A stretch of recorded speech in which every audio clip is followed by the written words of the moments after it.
Today on CityCast Denver. Were local Democrats wrong about Tren de Aragua? A new piece in the New York Times thinks so. Then both big grocery store chains came to agreements with union reps this week. So who won these labor disputes? Me and producer Paul Karolyi are joined by one of our favorite guests to dig into these stories, plus our wins and fails of the week. Today is Friday, July 11th. I'm Bree Davies, and here's what Denver's talking about.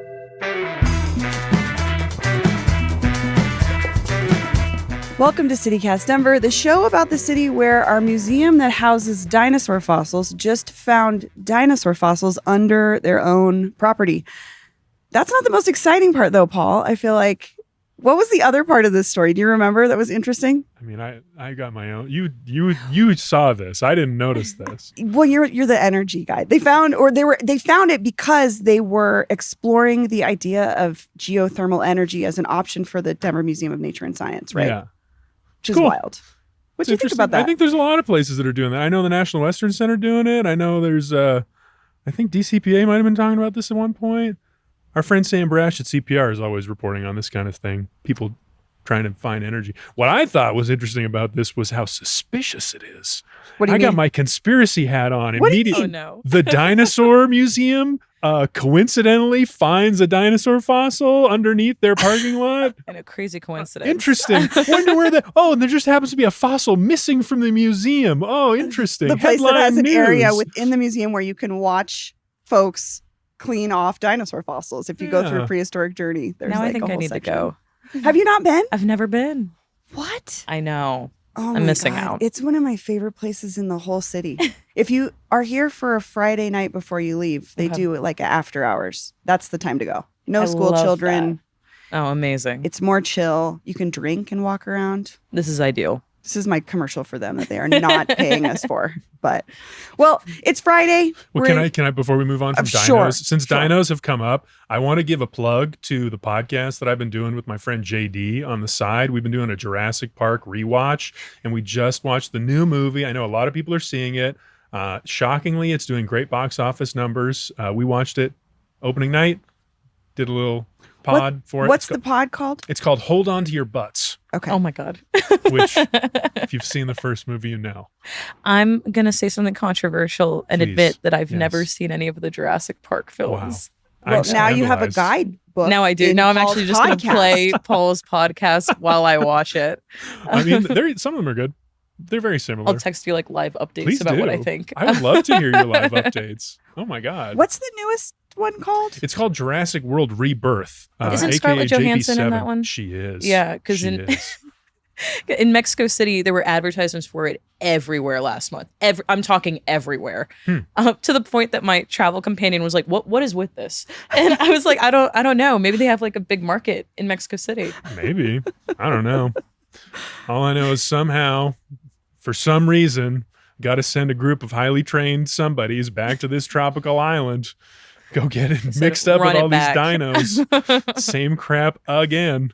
I mean, as a person with a 4-year-old, dinosaurs are extremely relevant to that age of the population for a couple years.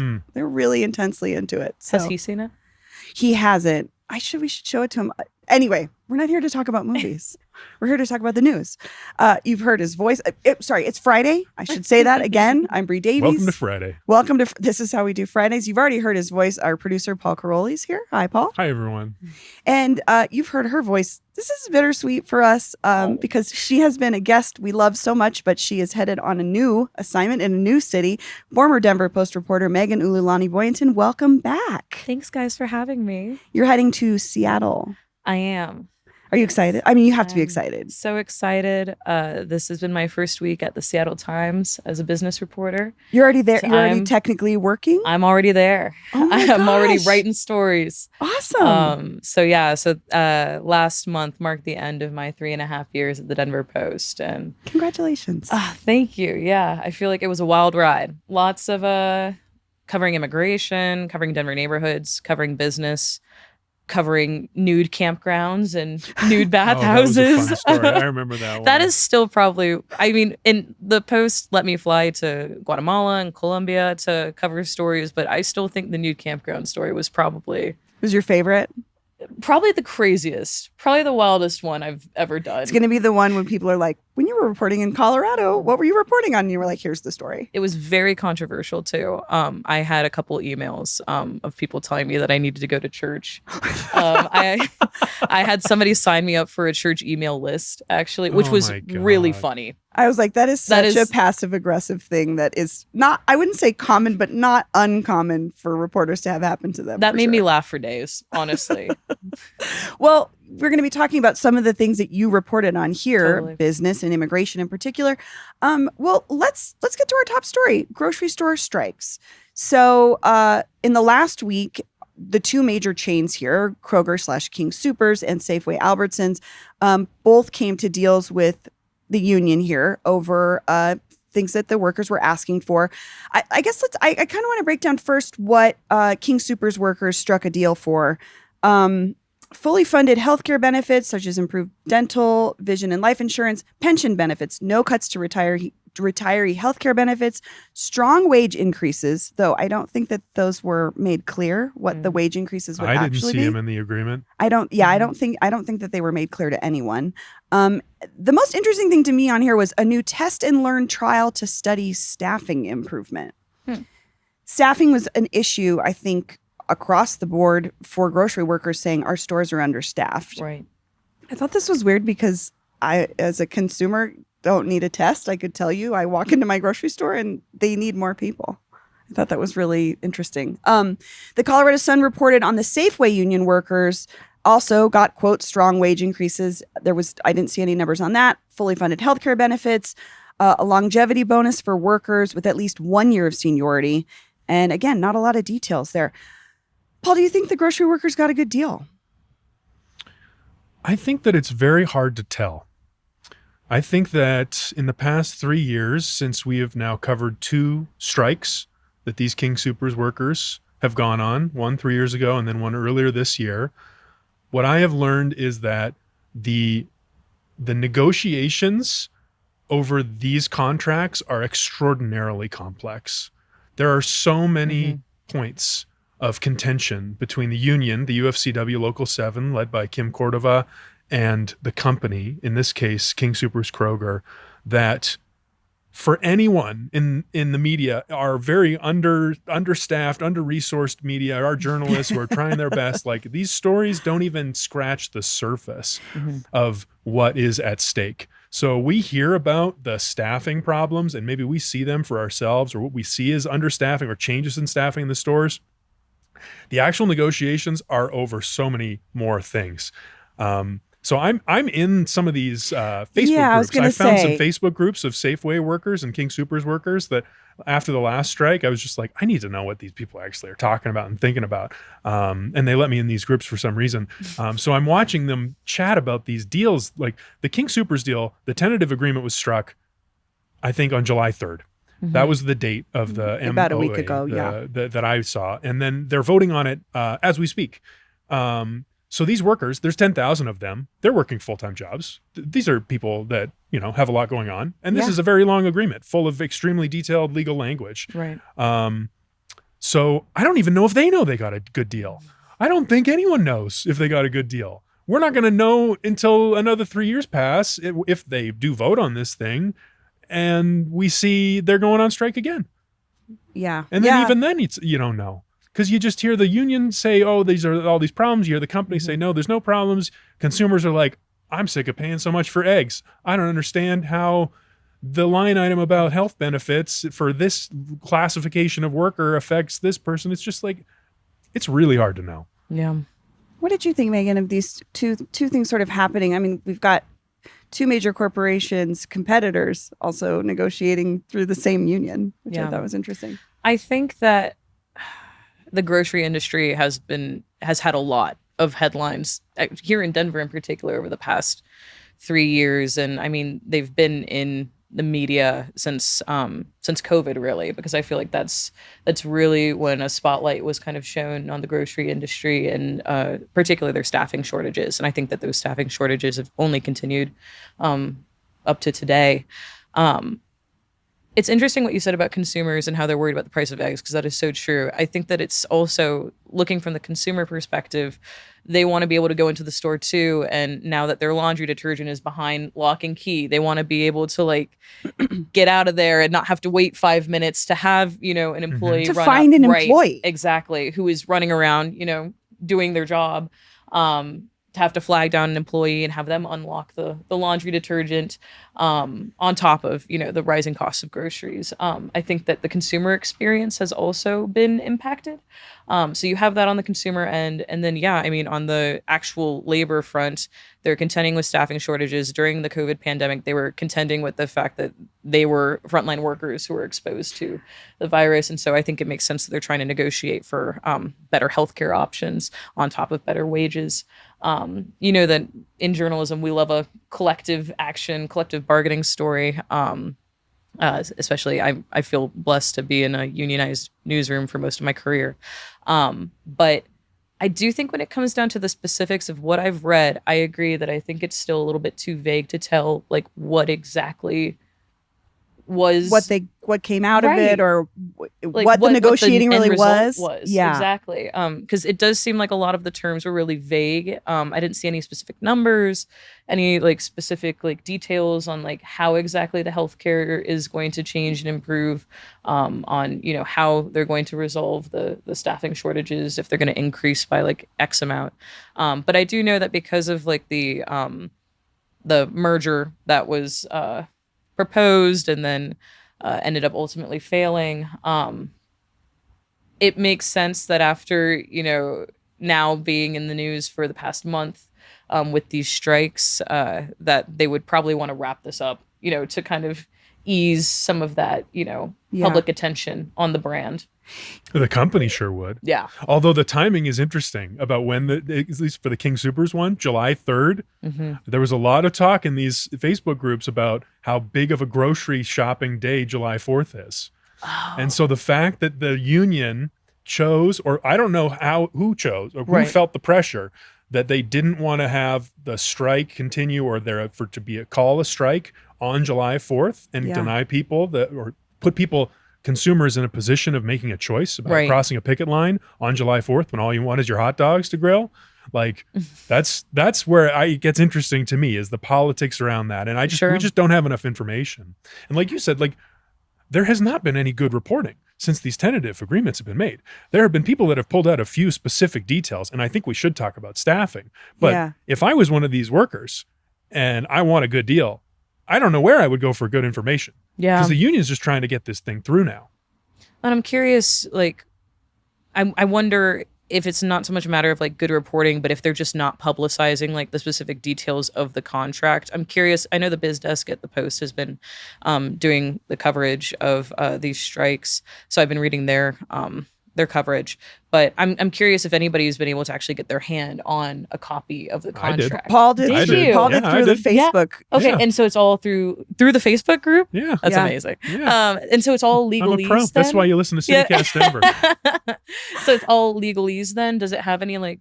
Here's the numbers? Here's the detail. There's a lot of numbers. Okay. I couldn't parse a lot of it. Okay. I'm not an expert. I'm just a guy who happened to be on the right place in the right time. Here's the line that mattered to me, and we're going to talk about staffing because that was Kim Cordova's big issue. Staffing, understaffing. And I want to talk about what Joe Kelly from Kroger told me when I asked about staffing, but go ahead. Well, why don't you set the table? And because it's going to mean more when I give it's just one line. Set the table. What is the dispute? I talked to Joe Kelly, who was the former head of Kroger for like this division, I believe. And then I talked to Kim Cordova, the union head of the union. And when I asked Joe Kelly about my store I go to all the time, I said, Joe, workers are saying they're understaffed. I walk into that store. As a customer, it looks understaffed to me. It feels understaffed to me. My experience is it's difficult to find anyone to help me. When I do, they're wonderful people, but they're usually like doing 10 different things. And his response was, this is a store-by-store issue that will look into your particular store. And I thought that was I don't know. It just didn't, he was kind of trying to say like, maybe it's just your store. And I was like, is it though? It felt, yeah. I don't know about that response from him. If I were him, I mean, understaffing, calling it understaffing to me is biased language. What do you mean? I think that I think that understaffing, it's relative to what? What a customer wants is low prices, great quality, low prices. And every additional worker that works at a store gets a salary from the store, which means that the business has to pay that person that money. Like, this is not like, people like to think like, oh, pro-union, I support the workers. I want the workers to have a fair deal. I do too. But there's three parties that have interests in this. There's the workers, there's the company, and there's the consumers. And their interests are not aligned. And the investors sometimes. And of course, the investors. Well, and I would say that those are all within those groups. There are complex things around what people want out of each of those. Because I would disagree with you. As a customer, I want better customer service. I will pay more for that. And some do. But I can pay more for that. I understand that's not everybody's situation. They may be looking for the best price because they're on a very specific, strict budget. And I totally get that. But like, I don't, it's a huge component to me. I'm also old school though. I come from a time, I feel like, when customer service was treated differently, was respected in a different way by all parties involved. And I don't think that is there as much anymore based on how I see people treat workers. Well, this is your values. And this is why the marketplace is such a beautiful thing, is because people get to choose the grocery store that's right for them. And so, I don't know. Anyway, we're talking about staffing. Right. The negotiation. Where did it lead? What is in this agreement?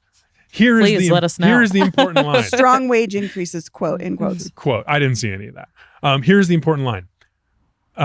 So you mentioned test and learn studies. Yeah. Okay. That doesn't matter to me. Okay. Quote. It does to me.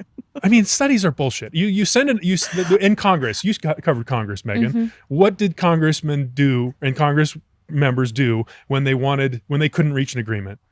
Yeah, it was, let's go back and like do some research and reevaluate and, reconfigure things. Do some research, send it to a committee. We need a report.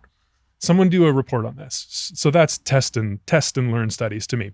So here's the important quote about staffing. Quote, management retains the right to determine the number of full-time and part-time positions in each department. End quote. And who is management answering to? The company. Right. The company gives up nothing. They give up nothing. Bottom line. I mean, again, there is no agreement to increase staffing. Right. And working in retail for 17 years, it's always about it. At least from what I understood, it was always about profit. How much was made the week before determined how many people we had on the floor the next week. Always. And that would fluctuate. Yeah. And I worked through the Great Recession. Jeez. Which was one of the worst experiences I've ever had in retail, because it was like a store that was staffed with 50 people on a given Saturday afternoon was down to 6. And so I do find that interesting, because also like managers at the store level don't have control over that. I think they just have to be the messengers. Yeah. Well, yeah. I mean, the company doesn't want to give this up because this is how they make money. Because like you said, they're adjusting this constantly based on how the market is reacting to everything. Yeah. And grocery stores are an extremely low margin business, like maybe 1-2% profit. So if they get locked in, if they make some agreement, some concession to have some certain level of staffing, and when at the same time they're exploring technology that I understand a lot of people are upset about, like automation, things like self-checkout, to allow for lower staffing so they can make sure they're making the money they need to stay alive. Like, that's why they need that flexibility. That's why they're so reluctant to give up any of the power that Kim Cordova is asking for in terms of the staffing. They also already, before the fear of automation, this was already happening in scheduling programs. I watched that transition as well. I watched working in a workplace where a person wrote our schedules and was able to say, so-and-so has to pick up their kids after school. They get this shift. So-and-so. They switched to an automated system. Everybody had to have the same availability. All of a sudden, we lost 10% of the workforce that way. And it just decided for you who was working when. And it fundamentally changed who worked in our store. So that stuff has been happening earlier. And again, that was out of the control of the managers. There was a system that was implemented to streamline. I think I tend to share your perspective on customer service. And I'm realizing, I think it's because we both worked in the service industry. Because you were in retail, I was in restaurants and bars for to put myself through grad school. And so I think that once you like have that experience too in the service industry, you have just like a totally different perspective on like what these people like go through, who we interact with on a daily basis in order to like I think live our about it all lives. the time. I'm like, I think about, it's just personal experience based, It's so wild. Well, I guess the other thing I wanted to talk about was just like, I guess I don't know if this is grocery store experience wise, but like, do we have grocery stores here that we even like? This is a criticism I hear all the time from folks that move from another place and go, I wish you guys had Wegmans. I wish you guys had Aldi. I wish you guys had Publix. Megan, did you have a store that you wish we had when you came to Denver? So I'm from New Orleans originally, and my favorite store ever still is called Rouse's, and it's just a Louisiana brand. And the reason it's my favorite is because it has everything that like a Southerner needs. It's like they have your like in a gumbo, you like dice up like bell pepper and celery and onion, and it's one of like the most difficult parts of making a gumbo. They already have that diced for you. It's called the Holy Trinity. So it's already up there on the shelves that you can grab from the refrigerated section. Or they have like the king cakes laid out during Mardi Gras that you can just like pop in and grab. So and those are like things here you have to go to a specialty bakery generally. Or I had to get my mom to send it to me. Right. So whenever I go home and I see my my family in Mississippi, I'm always like, can we go to Rouse's? I just want to go to my favorite grocery store experience. Unfortunately, though, I don't think that's going to spread anywhere outside of Louisiana, Mississippi, maybe Alabama. So that'll be localized. Where did you shop? Living here. Big Trader Joe's girl. Whole Foods when I was able to. And then you do the Trader Joe's for most of your things, and then you go to Safeway to pick up the things that Trader Joe's doesn't sell, like Band-Aids and bigger like, than a 4-pack of toilet paper. Yeah, exactly. Stash brand licorice tea. Right. Oh, that was my Safeway. That was my one Safeway thing for a long time, and then my King started picking it up. So you're like, stopped going to Safeway. Yeah, that's King's though. I've gone several times, but it's usually Trader Joe's, Safeway. Sometimes I'll go to the butcher when I'm like in the right mood to get like, I don't know, like whatever meat I'm cooking with, but that's like once in a blue moon. So that's my round. I feel like that's most people have 1 or 2 or 3 that they go to for everything. Paul, what about you? Oh man, I've been like, for long-time listeners, who've been following my housing saga. I haven't talked about it in a while because it's so damn Paul's depressing. a nomad. Update. Paul is still not living in his home. Yeah, still living downtown in this temporary apartment that's very near that Whole Foods near Union Station. Yeah. So I've got a very close personal relationship with the hot bar, which is so much worse than it used to be, at least in my memory. I'm with you, Paul. And yet I keep quality going. has gone down. I keep going. But you still are like, but then I don't have to cook. A toxic relationship. It's just right there. It is toxic. It's so upsetting. They had a cyber attack like 2 weeks ago on the organic food supplier. So the hot bar was like it was worse than normal. I was just like, You're like, I can't give you up. I need it. We're having my hot bar that I hate and complain about all the time. But it was getting a job done. Yeah, it was fine. I don't know. It sucks. All these stores are worse now. That's how I feel. Whole Foods used to be something special. Now it's like, I think it was the Amazon purchase that changed everything. Because to me, the Whole Foods by my house is just like an Amazon fulfillment center now. Like half of it is like the grocery workers putting together the orders, and then the other half is people returning things to Amazon. So I would say it's pretty well staffed. Yeah. And I actually like their self-checkout. I hate the self-checkout at King's, and I never use it. Oh, really? Yeah, because I'm always so bad at it. I always need to call for help anyway. It does but stop the you Whole a Foods lot. one is like, yeah, it works. But they have that Amazon. It always goes like a step too far because they have the Amazon Scan your like palm reader, and I'm like, you'll never catch me doing that. I'm not doing that. I don't like I would love I to don't know like what that. percentage of people do, because I am also weary of that. Although they're filming me the entire time I'm in there. So Wait, what's your grocery? I mean, I'm King Soopers through and through, but like I grew up here, and that was like my family's allegiance was to that, and like we were a never Safeway family for some reason. I never really interrogated why that was. I was just like, sure, Just one of those things you accept. just one of those things I accept, absolutely. And I don't know, I've always gotten good service at King Soopers. It's changed a little bit with them locking up everything. Like that just makes me feel like they don't want me in the store, but like that's not the workers' fault. So. I'm kind of interested in Walmart. I've been looking at prices and I've been hearing about prices. Our producer Olivia switched to Walmart recently. She's talking about how cheap it is. I'm like, Oh yeah. maybe I'll be a Walmart person. Walmart was my go-to through college. The customer grad service school. experience in there is horrifying. Don't go for the customer service. one You go time for the and was prices. I was like, I cannot do this. I can't. The vibe in there is chaotic. It's apocalyptic. I'm like, I cannot. They have all the good Mexican cheeses, though. It's the one place that you can go that is in the Mercado. That I you was can gonna go say. and get the good like Mexican cheeses for a low price. Yeah. Not a promotion, but Walmart, reach out, sponsor the show. I'm lucky in that way. There's a lot of Mercados around my house, and so we can get Yeah.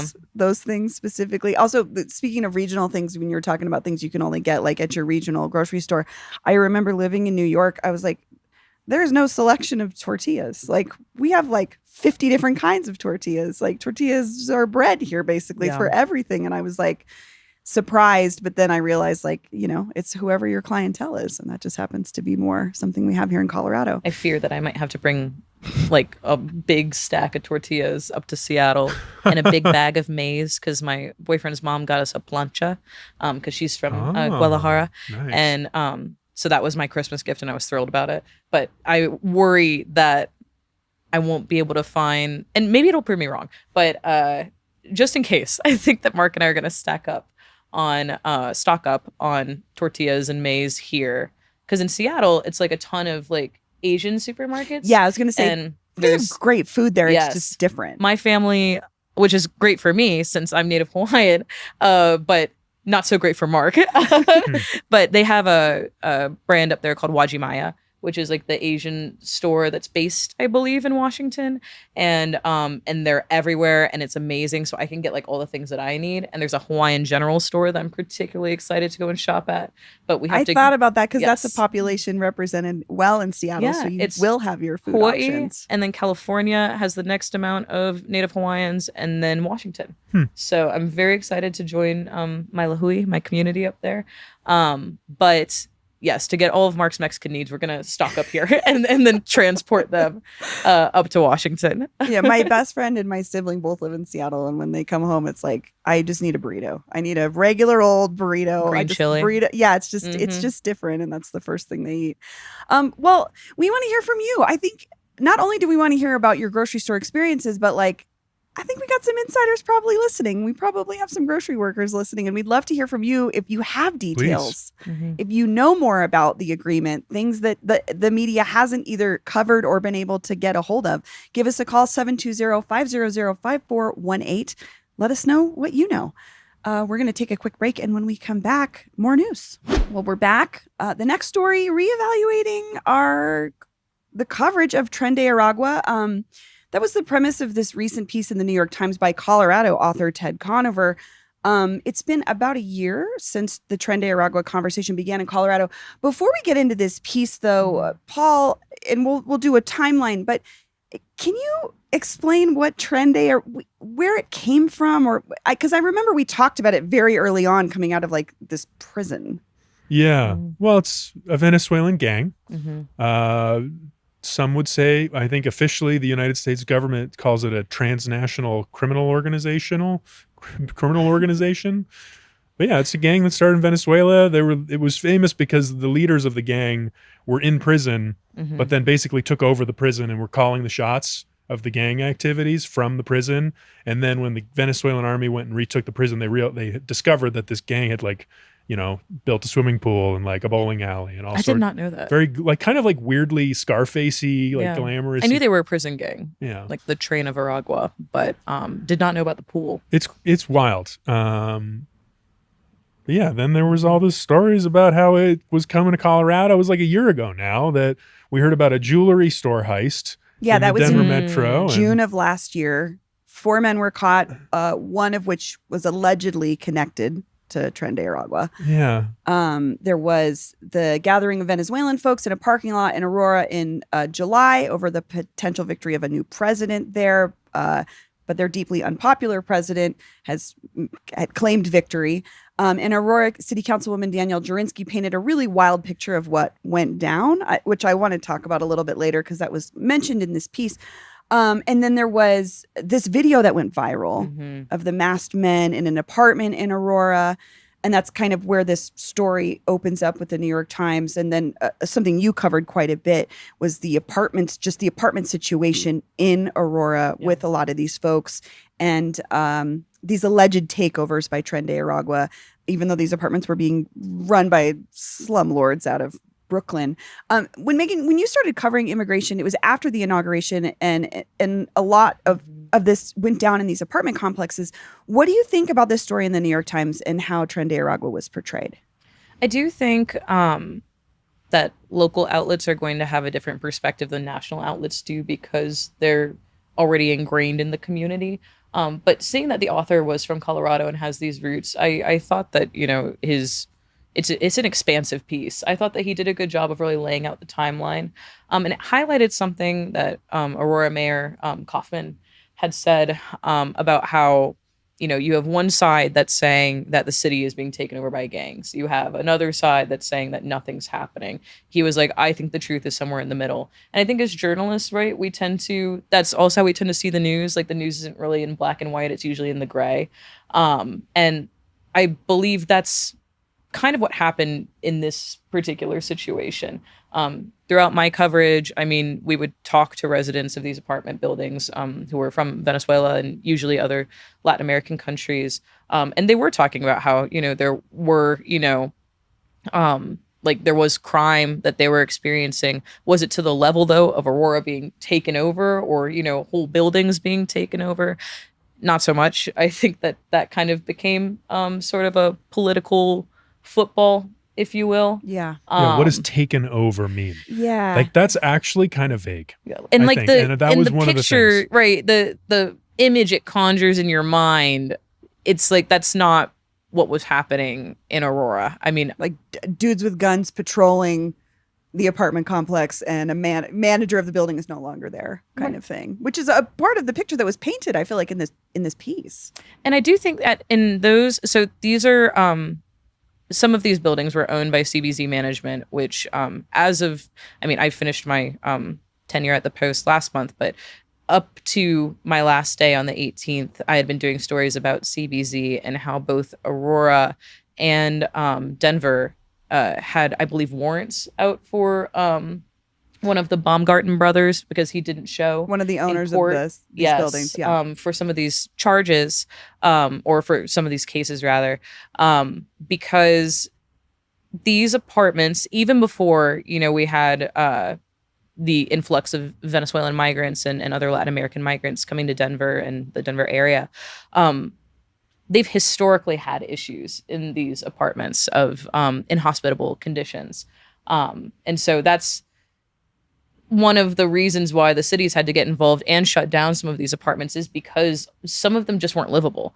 And so there was a point where there weren't managers on site in a couple, I believe. They stopped paying for trash. I just remember the visuals we were seeing. Oh, yeah. And we went and saw it ourselves and had like our photographers come and take pictures. So like that's documented that all the conditions of some of these apartments, they were just falling apart. And Aurora PD Chief Chamberlain had us all go to one of these shuttered apartments as the press, squeeze into one of these condemned apartments.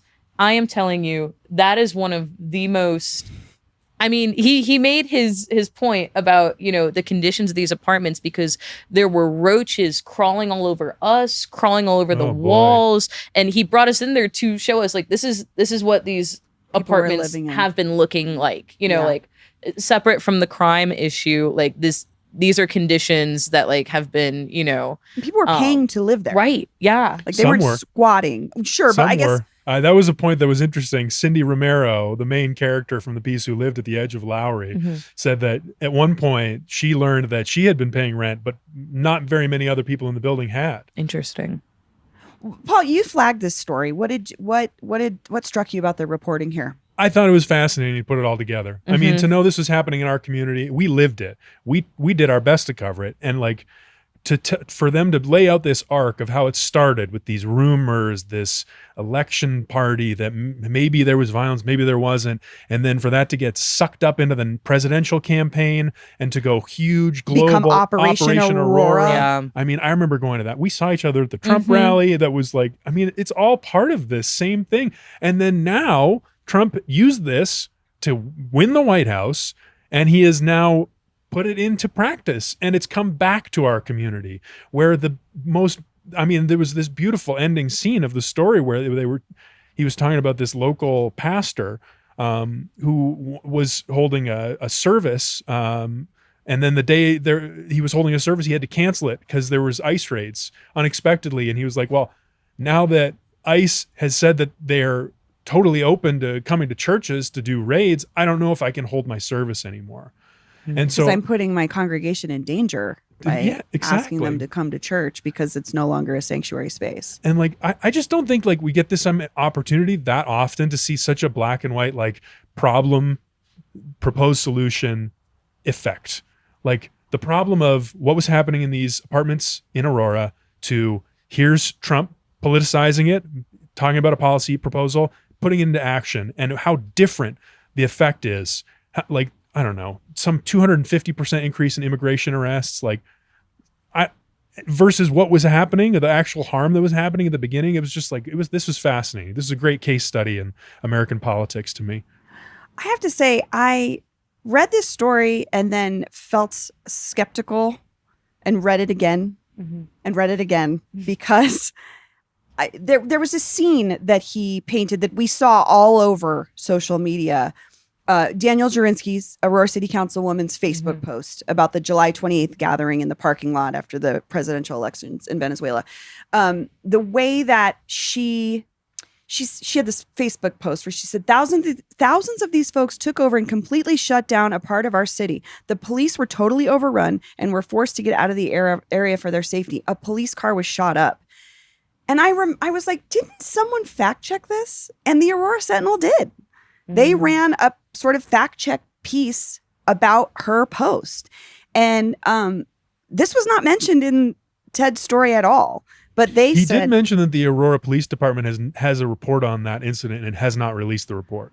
Well, the Aurora Sentinel was able to get statements, at least from the police, that said, what does it say? Quote, police said a car was struck by an unknown object while driving in the area, but it was unclear what the object was and that it caused minor damage to the police car. So the shooting... Maybe a shooting. Maybe. Police did not make any arrests, nor did officers issue any ticket citations or summons. Police had received no reports regarding social media claims that some attendees at the gathering, quote, rioted, caused damages to business, passing vehicles, and caused harm to passerby in the area.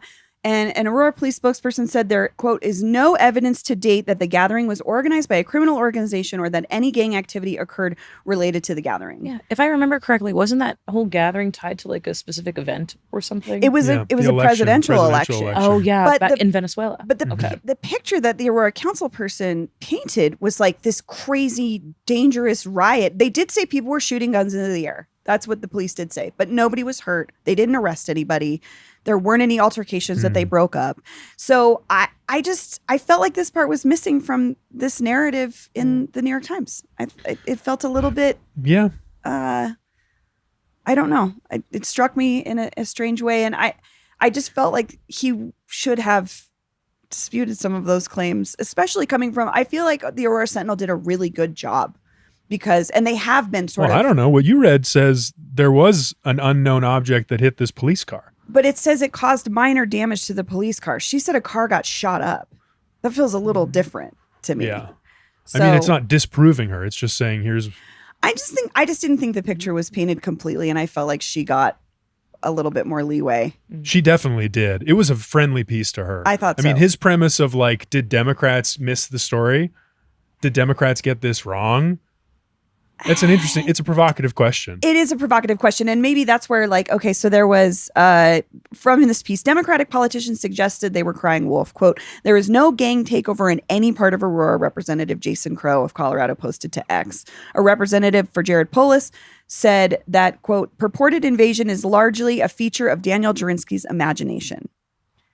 So I think the Kaufman quote is really probably the most accurate here. Is like Dems are saying one thing, other folks are saying something else, and it's really something in the middle. Because Kaufman, I felt like, was in such a unique position, right? Being like a Republican mayor, but also being like, hey, like, you know, I have my constituents to cater to. Also, I live here and I can see what's happening. You know what I mean? All of us live around here. And so it's like we're able to drive through and be like, okay, you know, I can go to a restaurant in Aurora, you know, and be perfect. I can go anywhere in Aurora and be perfectly fine. Yeah. But I did have, I mean, you know, after it started to make national headlines and then the balls started rolling, I was getting calls, you know, from friends around the country kind of being like, can you break down for me like what's happening there? Because what's I really don't, happening. right, because I don't know, like, you know, what to think. And I do think that the local media did a really good job of kind of, because we're able to, living in this community, really kind of break down like the nuance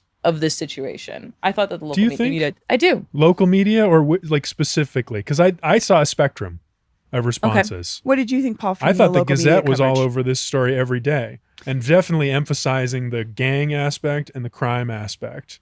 I thought the Post was that was not their focus. Local media in broad terms. Yeah, well, that's my point, right? It's like we have the media has some of the same biases. Like the people who work for these places have some of the same biases that the politicians do. Well, and also, like, I know this is obvious probably to readers too, but like as journalists, we know the Gazette leans conservative. Mm-hmm. Owned by Phil Anschutz. And the Post maybe leans more liberal in some people's minds. I think that those things maybe aren't as immediately clear to the occasional reader, but I mean, the three of us probably read every publication here every day. It's part of our jobs. And so we have a sense when we go into a story, this is probably the angle they're going to take. I appreciated that we had both of those angles. I just don't know if this New York Times piece did justice to both sides. And I do think the Post, like, since I was spearheading a lot of that coverage, I did try like to make it as neutral and objective as possible and break down some of the nuance. But I mean, the nuance in the situation was clear that it's like, because I was going to these apartment complexes, my coworkers were going to these apartment complexes, we were taking the pictures ourselves, and it's like the image that your mind conjures when you think of a takeover, that's not what was happening here. Were there elements of crime happening? Yeah. I mean, that's what our sources were telling us who lived there, that, you know, some of them were being extorted for money. You know, some of them had to deal with like the threat of violence. I think that like it's more in line with, like you said, with Kaufman's quote about like the truth was more so somewhere in the middle. And I don't think that that's like a conservative or a liberal talking point. I think that's just what the reporting showed. Yeah. Yeah. Takeover. It's not helpful language, that phrase. Yeah, takeover, invasion, you know, these are kind of scary terms that paint certain pictures in your minds. Especially with this gang, with their history of this prison. Like if you learn about that, which all the conservative outlets would talk about whenever it would come up, it makes you're afraid. You get scared. You know, the government's losing control. And I also think that hyperbolic approach of using those words like takeover, invasion, it sort of invalidated some of the legitimate concerns of the residents that were shared, like in this story, like the fear that they were feeling, the experiences they were having. If it got all swept up under this invasion idea, then people haven't, you know, like, I don't know if I buy that. Well, that was another interesting part of the piece, though, to me, is because this central character, Cindy Romero, who lived in the Edge of Lowry, like I mentioned, who identified as a lifelong Democrat, who experienced this whole thing for herself. You know, she lived down the hall from the apartment in the video, the surveillance video, the famous video. And she didn't feel heard by Democrats who denied that there was a problem. And she felt so heard by the Republicans that she went on stage with Trump at his rally in Aurora. I remember that. I also thought it was interesting that it wasn't just her. I think several folks said, like, we couldn't get the police to respond early on. The police were not responding to us. And maybe, I don't know, like they weren't taking it seriously. They were understaffed. We don't know. But I thought that was an interesting component of it too. It was interesting. The Aurora Police Department's, it's their own struggles. I mean, that's a whole nother topic. That's a whole other topic of like who was leading at the time. We were in this interim situation. It was after the consent decree, after the Elijah McClain killing. Like it's a whole other conversation in itself. But you brought up the video, Paul, and the virality of it. Mm-hmm. And I wonder what you two think about that, how that played into the national conversation, because places like the New York Post picked it up. Fox News picked it up. Oh, that was the spark. That was, I mean, it all kind of, it doesn't start necessarily with the video, but that is really what I think made national media pick it up. That led to, you know, the Trump campaign picking it up. That led to, you know, international headlines about what was happening in Aurora. So although there were stories that we were reporting before this video came out, that was truly like the spark plug. Yeah. I mean, I just remember back at the time, my first thought when I saw it was like, and I started to see the reaction was like, was this AI generated? You know, if That's I was, what you have to think sometimes. if I was a Republican operative and I was trying to win an election and I wanted to give President Trump like the perfect story for him to push his message of cracking down on immigration, this might be the video I would make. I have to say I would have that thought now. I don't think I would have had that thought when it came out. I was not in full aware. I've recently been tricked by like 3 AI videos. Oh, no. And it's kind of blown my mind because, you know, we're media savvy people and we're like trained to watch for certain things. And this is a whole new ball game. And I never thought about that, Paul. I think Really when I first watched it as a journalist, I was kind of like, okay, how do we verify that this is actually in Aurora, right? That this is actually in the apartment complex that They say it is, that they yeah. say it is, right? Because since it's just a Ring camera, I think my initial thought was, how do we determine, you know, where this is actually located, and you know, if this is the in fact happening at this particular apartment in Aurora, and it was. You did. Yeah. How did you do that? No, I didn't cover this particular video. I think that one of my teammates did, Seth Klayman, who has now picked up the immigration beat. So go read his coverage. But I think as the media kind of started to dig into the details behind it, and we're able to fact check that. Yeah. I did see there was at one point some YouTuber who did a video at that exact spot. And that was when I was like, okay. It's so real. that's It's real. legitimate. That seems like that's the place. But that's a genuine concern going forward. We have to think Oh, about that God. all the time. I think about it. Yeah. Whenever we look at anything. Well, we'll keep reading. I'm sad you won't be covering this beat anymore. I think you've done such a great job, Megan. But Thank you so much. your colleagues at the Post will continue on because it's something yeah. we're going to keep talking about. Totally. You know? Yeah, I am sad to leave Denver and the Rockies. It's been very good to me. Not the Rockies' performance. I know. I was but like, I'm thinking about the baseball team, but I don't think that's what you were talking about. yeah, not those Rockies. Well, you have the Mariners now? Is that? yeah. So maybe they're better. I have no idea. They've got to be, right? I feel like we have to crack a joke about the Rockies at least once during every I feel like that too. podcast I'm on. And you guys have been wonderful. I think this is like my 11th appearance on the show, and so Too few. yeah. We enjoy having you. And so thank you guys so much for always having me and chatting with me about journalism. I love Well, we it. got a little bit more to go. We got Yeah, one more right. segment here. Yeah. Take No a quick- tears yet. We'll take a quick break, and when we come back, our wins and fails of the week. We're back. It's time for our wins and fails of the week. Things that ruled, things that sucked. As usual, we'll start with our fails so we can end on a good note. Paul, what's your fail? My fail comes to us from Sam Brasch, one of your former colleagues at the Denver Post. Great reporter. Who wrote a really good story this week about elevators and maybe a nightmare that some people have of getting stuck in elevators. Apparently that happens a lot in Denver. Hate that. Apparently there's a big problem with like how elevators are regulated. Ugh. And the fire department is not like doing their job, is what this article sounded like. And they're not checking these elevators enough. It's their responsibility to oversee like the certificates of operation, quote unquote. But this story just told there were just so many stories of like buildings with chronic elevator problems and people getting stuck in elevators over and over and over. And like, it is so hot right now. I was writing one after I read this story and I was just like, if I got stuck in here for even 30 minutes, I don't know what I would do. That's the end of my day. I'm going home after that. Tower of I'm Terror done. in the worst ways. Just horrifying. just a horrifying vision and clearly a big problem that no one had been talking about. So I appreciate Sam bringing that to light. I will say the disability community talks about this all the time because it is That the tracks. only option a lot of times for folks to get in and out of spaces. And you're really taking a gamble sometimes when this happens. I was like, of course, I'm reading that piece.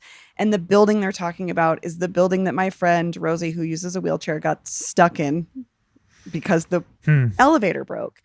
And I remember when she moved into that place, it was one of those apartments that had been like purchased recently. They slapped on a fresh coat of paint, did some shiplap on the wall, make it look fancy, did not change a thing. She had roaches. The elevators were chronically broken. It was just like, it's part of a bigger problem, I think, with some housing issues. But the frustration is real.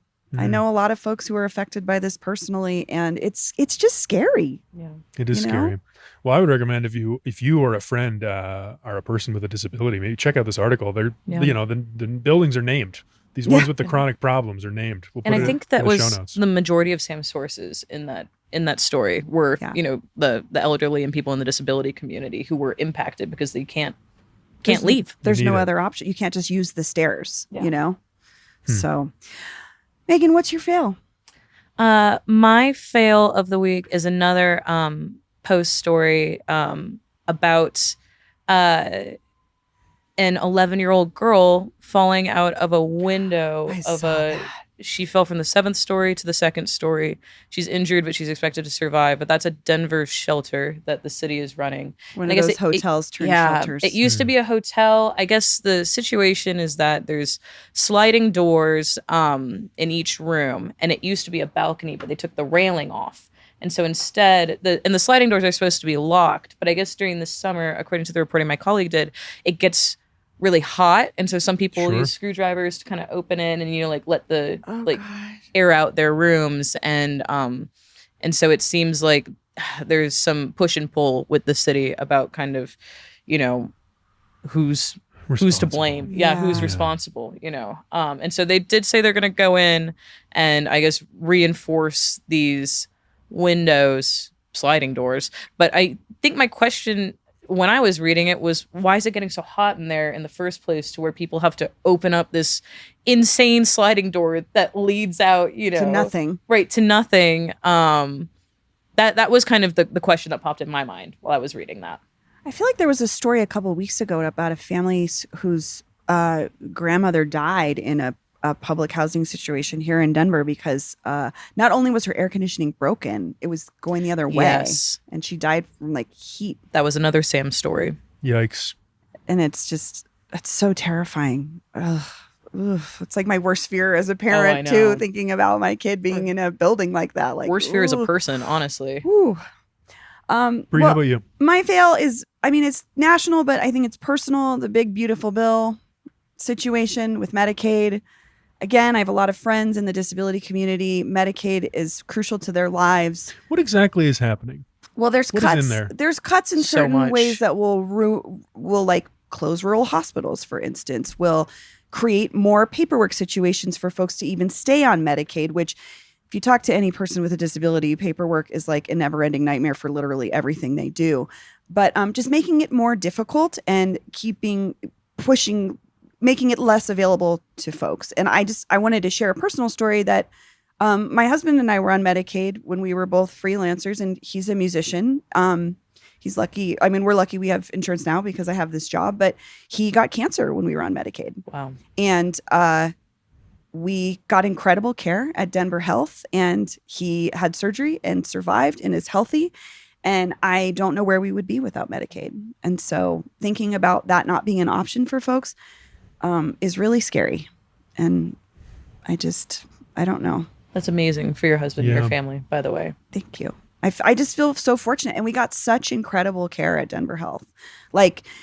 You see a different doctor every time because they're so busy. And it's a teaching hospital, but these are folks that are at the top of the game. They know exactly what's going on. And he was able to catch his early.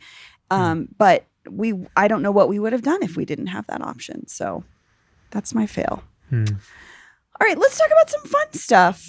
Megan, what's your win for this week? Okay, so I know I'm only here for a few weeks, a few more weeks. And so I'm hoping I can catch this. You guys might see me here, but everybody should go.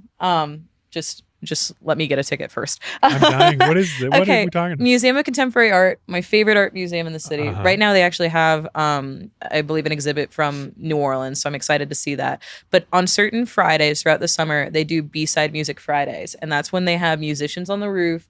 Sometimes it's DJs, sometimes it's jazz musicians, sometimes it's rappers. And you go up and you grab a cocktail. First you go see the art, you grab a cocktail, you go up, you get to see the sunset over Denver while there's like awesome music playing. It's like, I feel like the quintessential like city moment like during the summer. It's like, it's one of my favorite Denver events. And it feels so Denver. So everybody should go. I love it. Just let me get my ticket. Cool.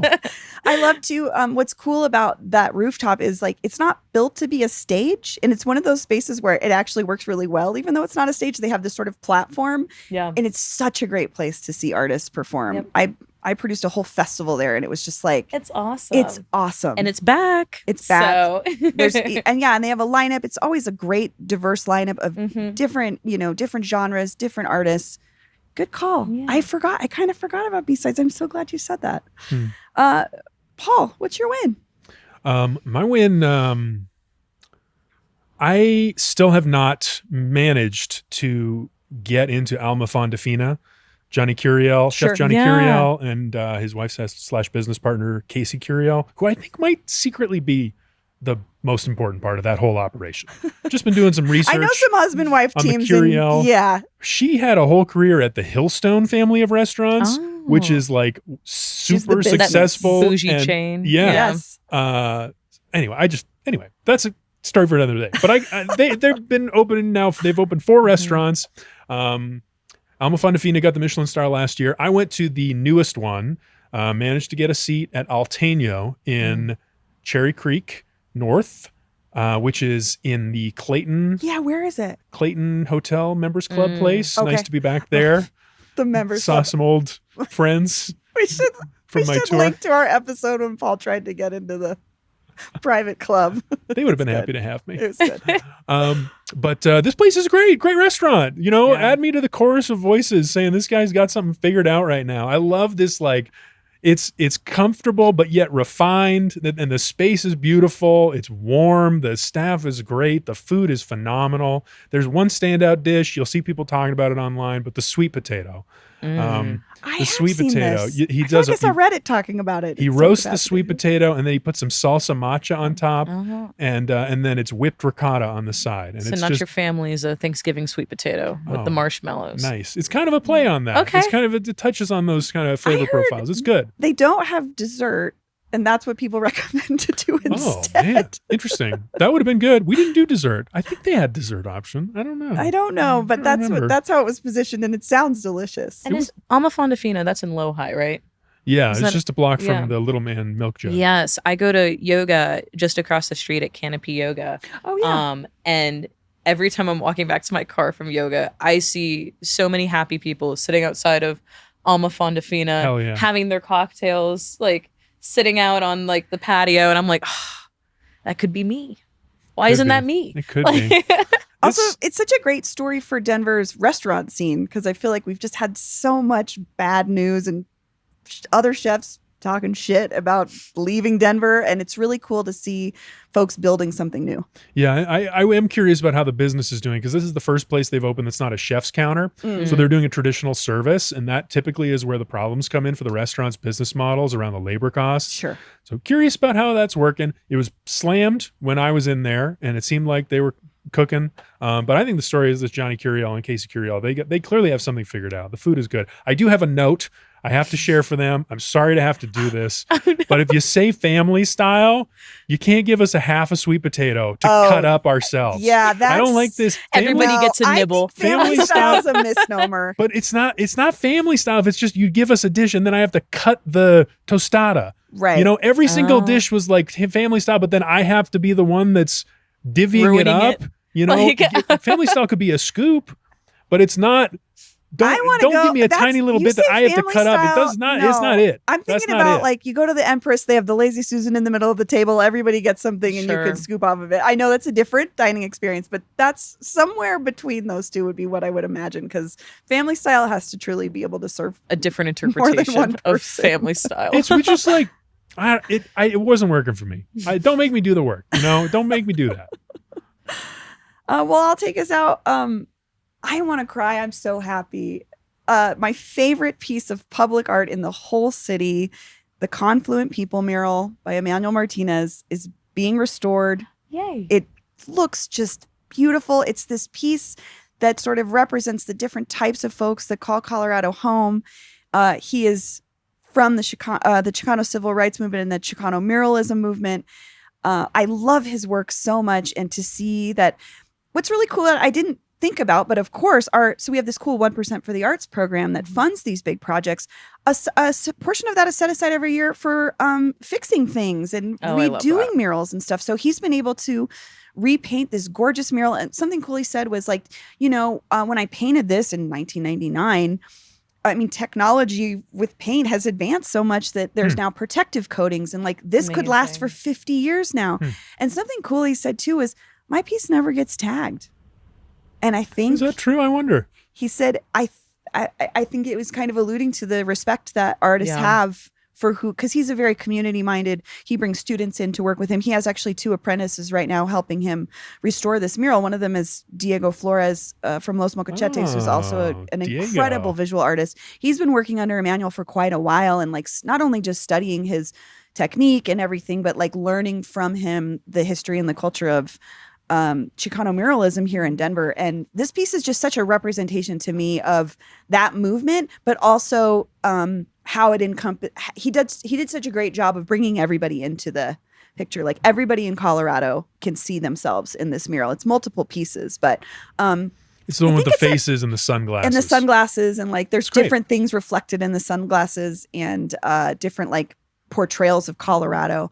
And I think it's at Little Raven under the bridge. Mm-hmm. If you haven't seen it, I mean, it's like I don't know why Denver doesn't have this on a shirt. It's one of my favorite images of the city. But I'm just so excited to see it being restored and the money going into keeping it fresh for another 100 years. Isn't it cool that like with this protective paint, your son will probably be able can't a young adult or an adult to like see it the way that you're about to see it now restored? Yes, it's always been such a striking piece to me, and it's been my favorite forever. But getting to share it with more generations is awesome. I love it. Well, oh no, this is the end. This is sad. I'm sorry. It's devastating. I told you when you shared that you were leaving. It was. Paul more so texted me. I was like, "What?" Happy for you, devastating for us. Sad to lose you. It's been really great to know you, and your work's been excellent. My heart's breaking a little bit, honestly. But yeah, what an amazing community out here in Denver that you guys welcome me into.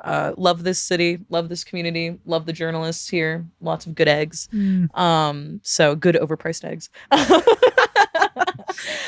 Thank you guys so much. Thank you, Megan. This has been so great. Thanks, Paul. See you next time. Bye, guys.